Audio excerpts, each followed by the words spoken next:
সে আপনার নিকটতম মানুষের ভিতরে আইসা আপনি কোনো কিছু করেন, এটার জন্য অসফলতার ভয় দেখাবে। শয়তান ধোঁকা দেয়, কি করে? শয়তান ধোঁকা দেয় নিকটতম ব্যক্তিদের রূপ ধারণ কইরা। শয়তান ধোঁকা দেয় মনের মধ্যে ভয় সৃষ্টি করিয়া।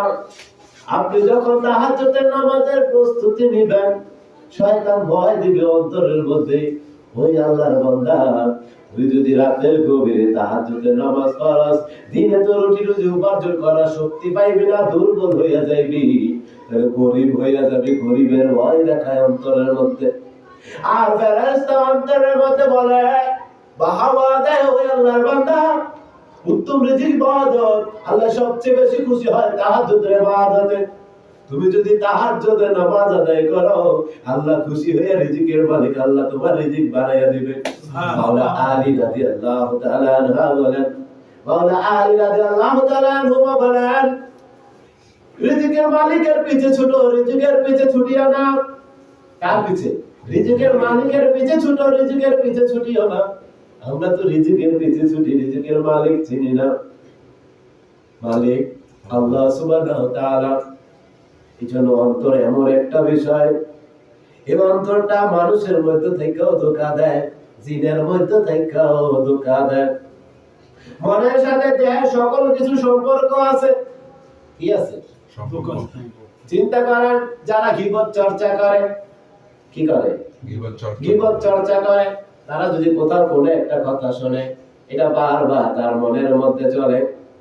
এই কথাটা এভাবে এভাবে সে বলেছে, আমি এটার সাথে আরো দুইটা কথা লাগাবো, মিলাইয়া যোগ করিয়া অন্যদের কাছে বলিব। তার সাথে যেন ঝগড়া হয়, তাকে যেন দেখতে না পারে, তার সাথে সাথে সম্পর্ক না থাকে। চিন্তা করেন ওই ব্যক্তির মনটা কত দূষিত। মনটা কি দূষিত? এই কথাও আমার আল্লাহ কোরআনে বইলা দিছে। আমার আল্লাহ আজকে এশারের নামাজে যে প্রথম রাকাতে যে সূরাটা পড়েছি, মনে আছে নি? যারা নামাজ পড়ছেন, আজকে এশারের নামাজের প্রথম রাকাতে কোন সূরাটা পড়ছে কোন তো? ওয়াল আসরে। আমার আল্লাহ আসরের কসম খাইছে। কি কইছে? আমার আল্লাহ কয় সময়, আসর মানে সময়। আমার আল্লাহকে কালের শপথ। মানুষ অবশ্যই ক্ষতিগ্রস্ত। ইন্নাল ইনসানা লাফি খুসর। মানুষ অবশ্যই ক্ষতিগ্রস্ত। সূরা আসরের প্রথম আয়াতে আমার আল্লাহ শপথ করেছেন, দ্বিতীয় আয়াতে আমার আল্লাহ বলতেছেন মানুষ অবশ্যই ক্ষতিগ্রস্ত। কিন্তু তারা নয়। তৃতীয় আয়াতে বলতেছেন আল্লাহ, আল্লাযীনা আমানু ওয়া আমিলুস সালিহাতি ওয়া তাওয়াসাউ বিল হাক্কি ওয়া তাওয়াসাউ বিস সাবর। আমার আল্লাহ কয়, কিন্তু তারা বেঁচে যারা ঈমান আনে, সৎকর্ম করে এবং পরস্পরকে সত্যের উপদেশ দেয় এবং ধৈর্যের উপদেশ দেয়। অসফলতার ভয় দেখায় যারা, তারা ক্ষতিগ্রস্ত। আমার আল্লাহ কসম খাইয়ে কয়, আমার আল্লাহ কয় যারা ধৈর্যের উপদেশ দেয়, যারা সত্যের উপদেশ দেয়, তারা ক্ষতিগ্রস্ত। প্রথমে কসম খাইছে আল্লাহ আমার কালের কসম, সময়ের কসম। তারপরে বলতেছেন মানুষ অবশ্যই ক্ষতিগ্রস্ত। তৃতীয় আয়াতে বলতেছেন কিন্তু তারা না। কি বলেন? কিন্তু তারা না, কিন্তু তারা না।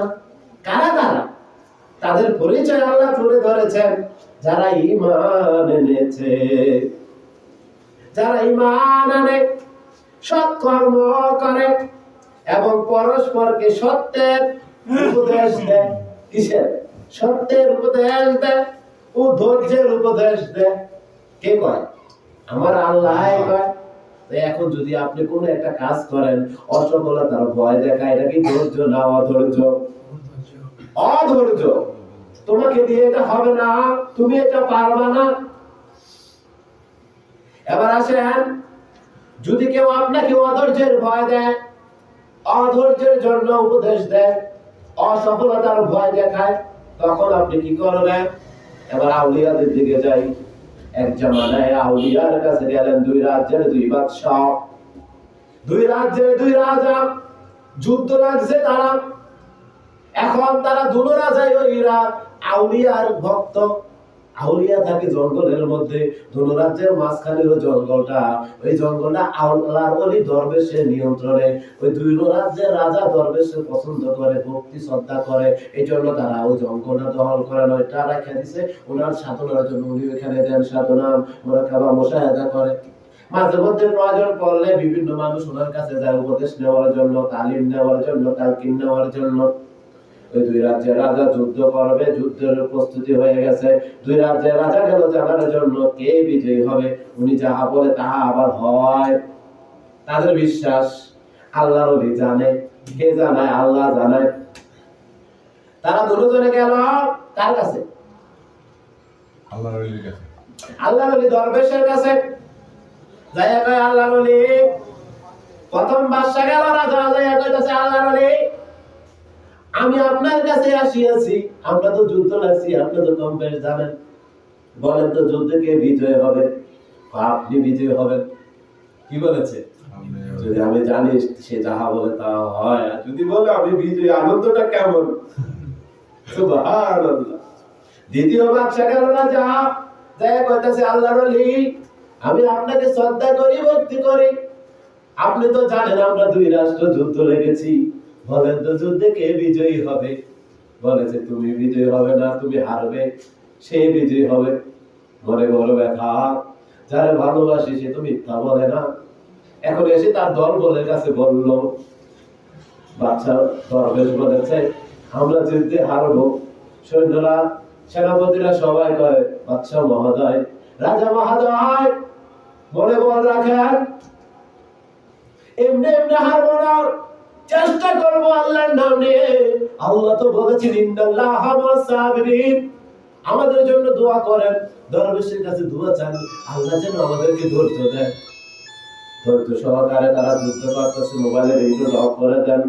ধৈর্য সহকারে তারা যুদ্ধ করতেছে। এমন অবস্থায় যুদ্ধ সমাপ্ত হলো। প্রথম যে রাজা গিয়েছিল তার দল, তারা যুদ্ধে হেরে গেছে। দ্বিতীয় যে রাজা গিয়েছিল তার দল যুদ্ধে বিজয়ী হয়েছে।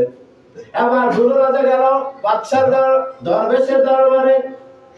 ও দরবেশ, আপনি তো বলছেন প্রথম বাদশা কয়, প্রথম রাজা কয়, আপনি তো বলছেন যুদ্ধে আমি বিজয়ী হব, কিন্তু আমি তো হেরে গেলাম। তুমি তো বিজয়ের আনন্দে যুদ্ধের প্রস্তুতি ছেড়ে দিয়েছ, হাল ছেড়ে দিয়েছ, এই জন্য তুমি হেরে গিয়েছ। আর দ্বিতীয় যে রাজা বাদশা, সে বলতেছে, ও দরবেশ, আল্লাহর ওলি, আপনি বলেছেন আমি হেরে যাব, তারপরে আমি জিতে গেলাম। এবার বলেন কি? তুমি কি বলেছি হেরে যাবে, এই জন্য তোমার ভয় আতঙ্কিত হইয়া তুমি প্রস্তুতি নিয়েছো আরো বেশি বেশি।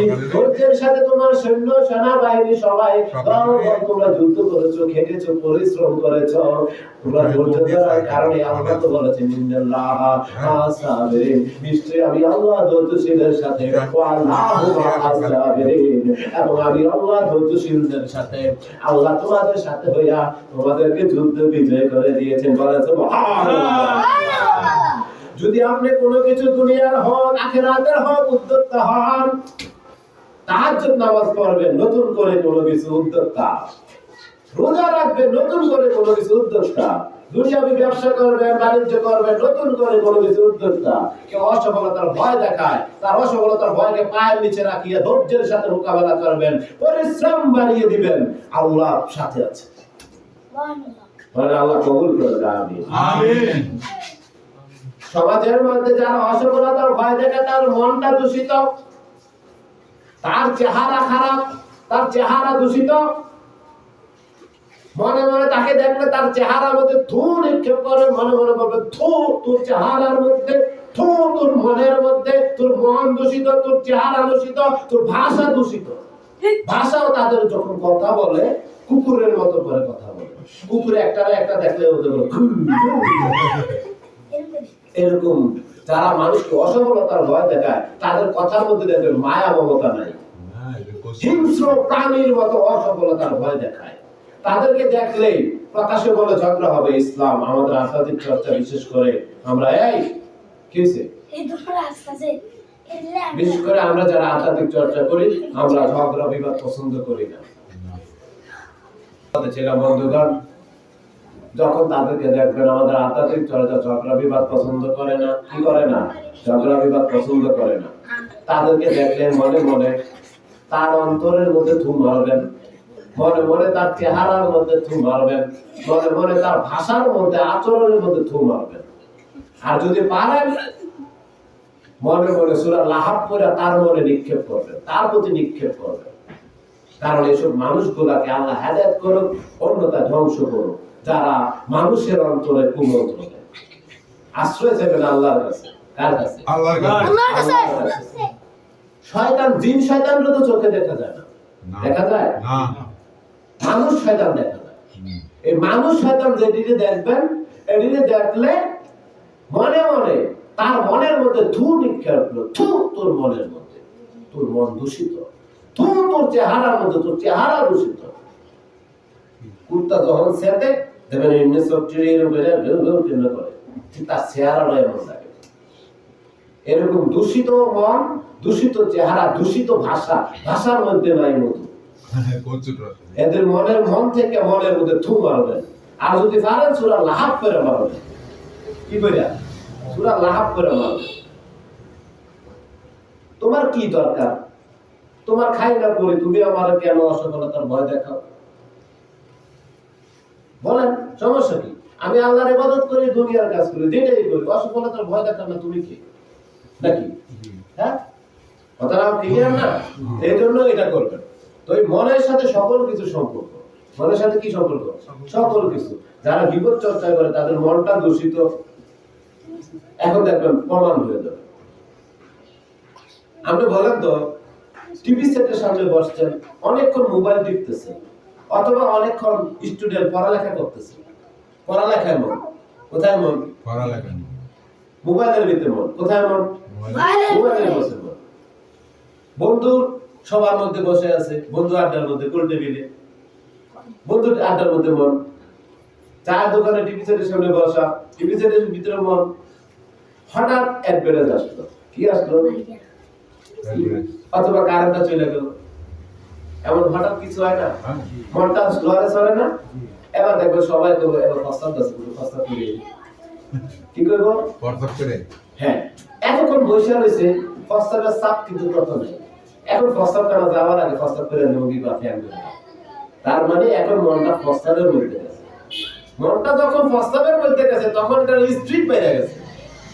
মনটা যখন বিপদের মধ্যে যায় তখন বিপদের স্পিড বেড়ে যায়। মনটা যখন ঘুষের মধ্যে যায় তখন ঘুষ খাওয়ার স্পিড বেড়ে যায়, মনের মধ্যে ইচ্ছা বেড়ে যায়। মনটা যখন সুদ খাওয়ার ইচ্ছে যায় তখন সুদ খাওয়ার স্পিড মনের মধ্যে বেড়ে যায়। কি করে? বাইরে যায়। মন হচ্ছে এমন একটা জিনিস, আপনি যদি এই মনটা দিয়ে মাকে ভালোবাসেন, কিছুক্ষণ পর পর মার কথা মনে হয়, দেখবেন মার ভালোবাসা আরো বাড়ে।